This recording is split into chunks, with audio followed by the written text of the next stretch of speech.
Welcome back to Educator.com. In this lesson we're going to take a look at the order of operations. As we'll see, the order of operations is a great way that we can start combining numbers and really figuring out what we should do first. So this will involve things like what should we do with parentheses, exponents, and when should we do our multiplication, division, addition, and subtraction. So when trying to simplify a much larger expression with many different types of operations present, we have to figure out what to do first. Well, our order of operations gives us a nice roadmap on what we should be doing. The very first thing that we should do is work inside our grouping symbols. That means if you see parentheses or brackets, work inside of those first. Then move on to simplifying your exponents, so things raised to a power. Once you have both of those taken care of, move on to your multiplication and division. If you see lots of multiplication and division, say next to each other, remember to work these ones from left to right. Now you're ready to do any remaining addition and subtraction, and again, when it comes to which of those is more important, simply work those from left to right as well. One handy way that you can remember this entire list that is the order of operations is to remember PEMDAS. PEMDAS stands for parentheses, exponents, multiplication, division, addition, and subtraction. So let's write it out.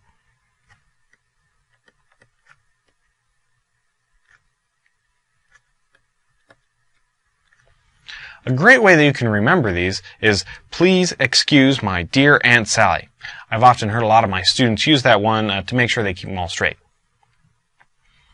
So start with your parentheses, and then move on to exponents. Be very careful if you're using this to memorize what to do first, because sometimes when using it, it looks like multiplication is more important. But work these ones from left to right. The same thing applies to your addition and subtraction. Work those from left to right. Alright, not bad.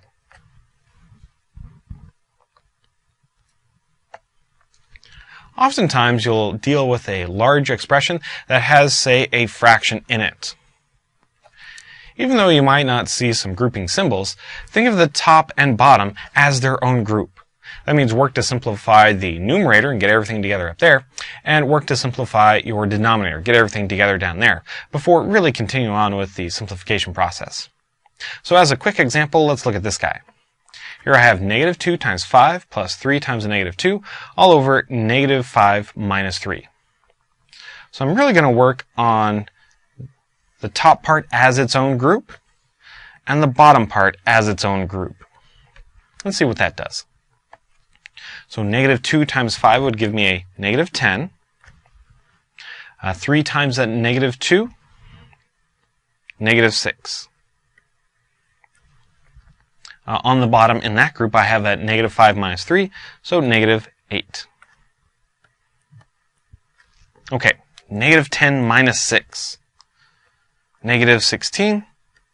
And on the bottom I still have that negative 8.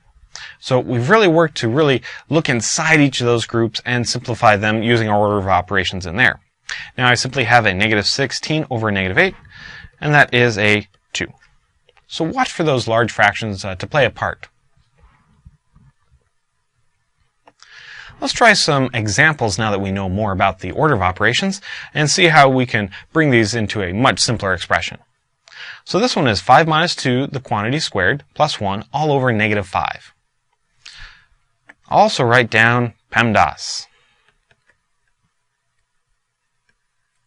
This will act as our roadmap as we're going through the problem. So I want to look for grouping symbols or parentheses to see where I need to start. Well, that 5 minus 2 looks like a good area, so we'll do that first.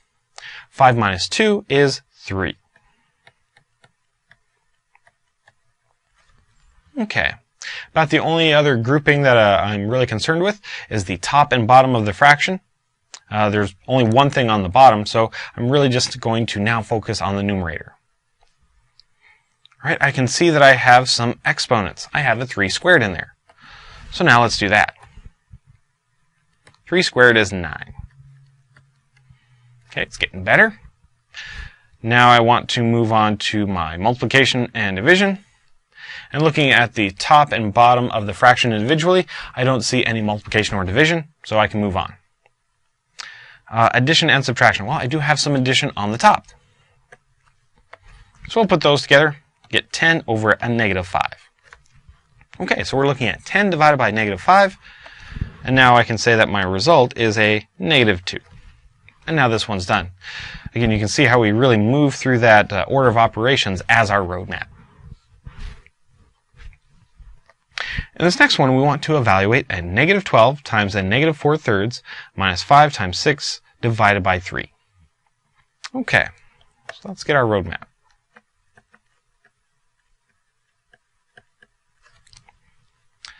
I don't see too much in terms of grouping, but I do have this group of numbers over here, so let's go ahead and take care of those. Inside I have 5 times 6 divided by 3. So what should I do in there? I got multiplication and division. Well, those ones, remember, we'll work them from left to right.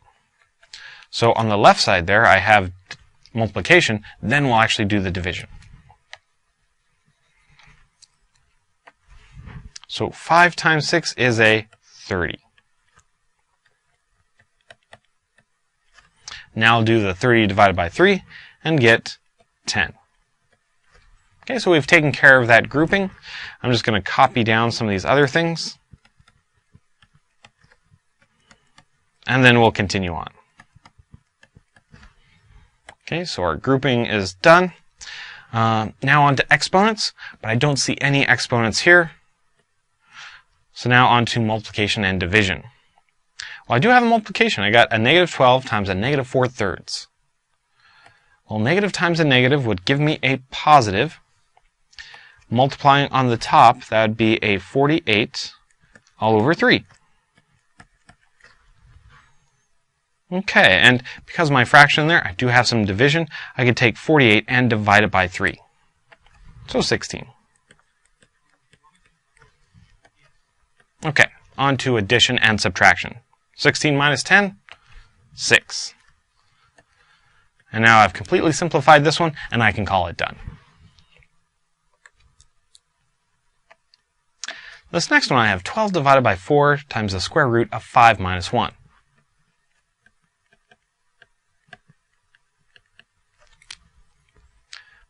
Starting with my grouping symbols and parentheses.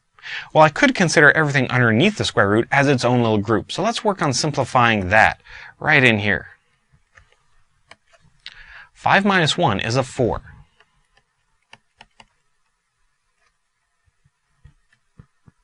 So I have 12 divided by 4 times the square root of 4.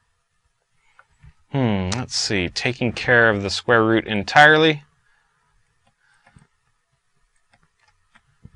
Now I'm looking at 12 divided by 4 times 2. All right, moving on. Do I see any exponents?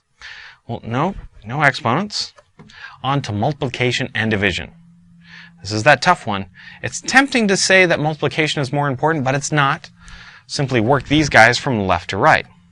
So in this case, we're going to do the division first. 12 divided by 4 is 3. And then we'll actually take that and multiply it by the 2 and get 6. So now this one is completely simplified. Let's look at an example that involves lots and lots of different things. So I have 8 times 4 minus 3 squared times 5 plus 2 times the absolute value of negative 1 all over a negative 3 times 2 to the third plus 1.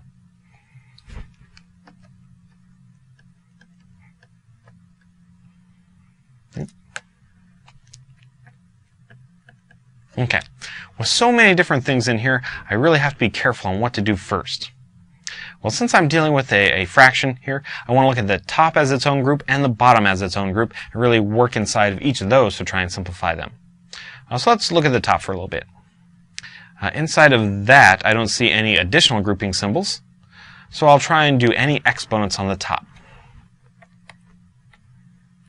I do have a 3 squared. Let's change that into a 9. And I have the absolute value of negative 1. Might as well go ahead and take care of that as well.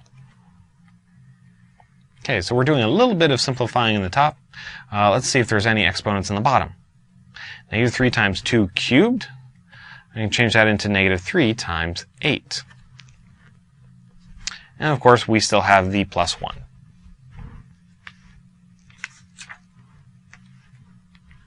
All right, continuing on. Looking at the top, I don't have any additional parentheses, don't have any additional exponents. Multiplication and division.